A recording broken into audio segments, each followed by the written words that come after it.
ಚಾಮರಾಜನಗರ ರಾಜಕೀಯ ಇತಿಹಾಸ ನೋಡಿದಾಗ ನಮಗೆ ಶ್ರೀನಿವಾಸ್ ಪ್ರಸಾದ್ ಅವರಾಗಿರ್ಬೋದು, ಧ್ರುವನಾರಾಯಣ ಆಗಿರ್ಬೋದು, ನೀವಾಗಿರ್ಬೋದು, ಎಲ್ಲರೂ ಕೂಡ ಒಂಥರ ಪಕ್ಷಾತೀತವಾಗಿ ಈ ಪಕ್ಷಕ್ಕೋಸ್ಕರ ಅವರು ಅಂತಲ್ಲ, ವ್ಯಕ್ತಿಯಾಗಿ ಜನ ಗೌರವಿಸ್ತಾರೆ.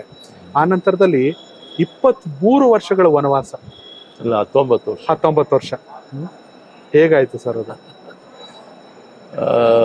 ಸತತವಾಗಿ ನಾನು ಸೋಲು ಅನುಭವಿಸಿದ್ರು ಕೂಡ ಜನ ನನಗೆ 50,000ಕ್ಕೆ ಹೆಚ್ಚು ಮತ ನೀಡ್ತಾರೆ. ಅಲ್ಲ ಹೌದು, 100%. ಆ ಮತ ನೀಡಿದಂಥ ಮತದಾರ ಪರವಾಗಿ ನಾನು ಅವರ ಹೆಜ್ಜೆಗೆ ನಾನು ಸಂಘಟನೆ ಮಾಡಿಕೊಂಡು ಮತ್ತೊಮ್ಮೆ ಜನಸೇವೆ ಮಾಡಬೇಕು ಅಂತ ಭಾವನೆ ಇಟ್ಕೊಂಡು ನಾನು ಮುಂದುವರೆದೆ.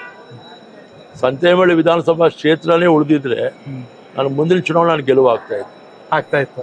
ಡಿಲಿಮಿಟೇಷನ್ ಬದಲಾಗಿ ಆ ಒಂದು ಕ್ಷೇತ್ರ 4 ಭಾಗ ಆಗೋದು. ಒಂದು ಹೋಬಳಿ ಕೊಳ್ಳೇಗಾಲಕ್ಕೆ, ಒಂದು ಹೋಬಳಿ ಚಾಮರಾಜನಗರಕ್ಕೆ, ಮತ್ತೊಂದು ಹೋಬಳಿ 2 ಭಾಗ ಆಯಿತು.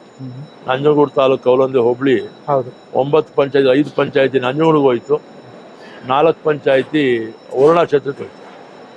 ಹಾಗಾಗಿ ನಾನು ಹೊಸ ಕ್ಷೇತ್ರ, ನಾನು ಕೊಳ್ಳೇಗಾಲನ ಆಯ್ಕೆ ಮಾಡಿಕೊಂಡೆ. ಕನೆಕ್ಟ್ ಕರ್ನಾಟಕ, ಇದು ನಿಮ್ಮ ನೆಟ್ವರ್ಕ್.